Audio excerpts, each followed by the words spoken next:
People that struggle with weight loss and or chronic inflammation, what is something that they can add to their diet that would help? Or is this simply a game of stripping away? Oh, it's such a great question. You know, even if we look at something like obesity, it's always important to look at what is the underlying foundation of this outward appearance or this outward manifestation of a thing, right? And so this term inflammation has been gaining traction. It's been around for a long time. And, you know, the Latin and Greek roots, it's essentially to set ablaze, right? To set something on fire. And inflammation can get dragged through the mud as this bad thing, and we want to stop all inflammation. But inflammation is critical for all functions of life. Without inflammation, we wouldn't heal from an infection. We wouldn't heal from wounds. We wouldn't heal from a workout, right? It's a critical part of our lives and of our livelihood. However, when we dip into this place of chronic inflammation, right? Acute inflammation is one thing, but the low-grade fever. And one of the things that we know today is that when our fat cells are overly full, they start to send out sort of this false distress signal, pulling in immune factors as if you're infected. And so researchers at the Albert Einstein College of Medicine found out how this is connected. And essentially one of the biggest issues with inflammation is hypothalamic inflammation in the brain. Okay, so we've got inflammation in the body from the fat cells distress signal. And they found that this inflammation in the brain was creating more body fat and creating higher levels of metabolic dysfunction. And that metabolic dysfunction and higher levels of body fat is creating more inflammation in the brain. So what do we do to help to bring a resolution here? Because what happens is a vicious circle, obviously. If neuroinflammation is creating more body fat and body fat is creating more neuroinflammation, we're getting trapped in this vicious circle. And most people are stuck in that.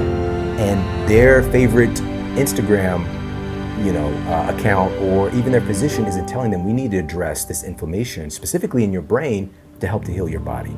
So researchers at Auburn University found that there's this particular food, and I don't have a dog in the fight. I didn't care this much like about the food. Backed by yeah, and I was just blown away that this actually had this action in the body. And what they found was that oleocanthal-rich extra virgin olive oil is able to help to reduce neural inflammation, specifically helping to heal the blood-brain barrier, which has a tendency to get broken down by our abnormal diet, allowing more of these kind of toxicants into the brain and creating more inflammation. Do they know the method of action?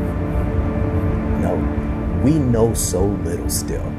We know a ton in nutrition right now, but we probably know maybe 1% of all that there is to know right now. Yep. It's still so much more for us to discover. And so when folks are reaching out to learn from folks, you got to keep in mind that even your favorite expert knows so little, and we can tend to put all of our eggs in one basket in a sense with a certain diet framework, a belief about diet. We might find out later on that olive oil has some opposite effect, but this is what we know right now. And I always like to point people to leaning into tradition. Humans have been utilizing olive oil for thousands upon thousands of years. And it's very simply made, because there's also this movement today, which I'm grateful for, towards addressing our consumption of ultra-processed foods. Right now, the average American's diet is 60% ultra-processed foods right now. Whoa. Right? I'm not surprised at all, but still hearing you say that is startling. It's crazy. But we have to be clear. I grew up on ultra-processed. I know you did. Me too. Ultra-processed.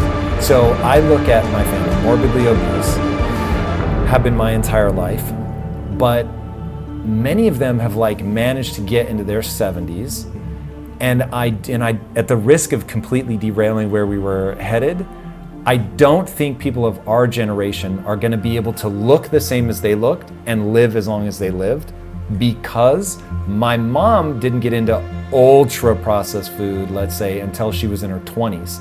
Whereas kids now, in the womb, brother, they're into ultra processed food. And I think that 20, 30 year span is going to be devastating to people of our generation. Even I am so freaked out by the fact that I know my mom was eating terribly when she was pregnant with me. She smoked also while she was pregnant. That did not help. And then my whole life, I used to eat fried turkey nuggets and French fries, deep fried turkey nuggets and French fries. almost every night. You can't do that. You can't do that. Listen, this is getting into the fields of nutrigenomics and nutrigenetics. We have entire fields of science looking at how each and every bite of food that we eat impacts our genetic expression, and also how our unique genetic makeup leans towards certain nutrients, certain foods that work better for us versus somebody else, right? Now you're speaking to this really important thing, which is, what if we're doing this earlier? Because there's so much of the body being made, foundational things like your brain being made out of these compounds, right? And so, but also mentioning, your family is very similar to mine, very similar. This also speaks to something that we look over, which is the resilience of the human body, right? You just said it. We can be in this state where we're probably experiencing 4 different chronic diseases and carrying an insane amount of excess body fat as well, and still be able to keep trucking along. And the body is always trying to sort things out and to fix things. If you think about something like type 2 diabetes, which here in the United States, somewhere in the ballpark of about 130 million Americans have type 2 diabetes or pre-diabetes right now, all right, huge portion of our population.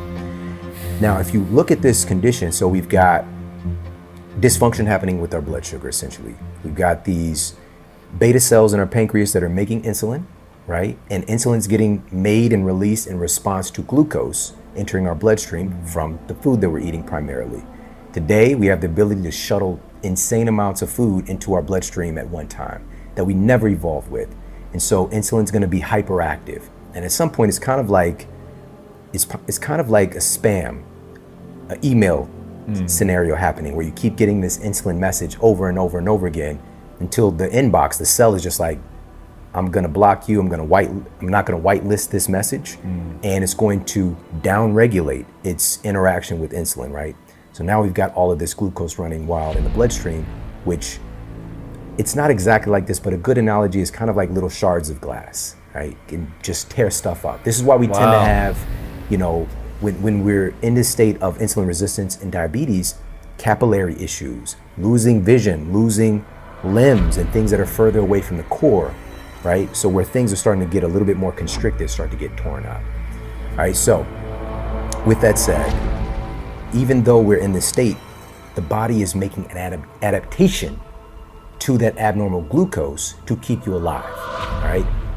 What insulin resistance and diabetes is, it is the body adapting to less than ideal conditions or circumstances to keep this person alive when exposed to all of this blood sugar that could kill you, all right? So there's this intelligence and grace that the body has to keep operating and trucking us along, because what people tend to do on the surface is like, well, we're still living longer.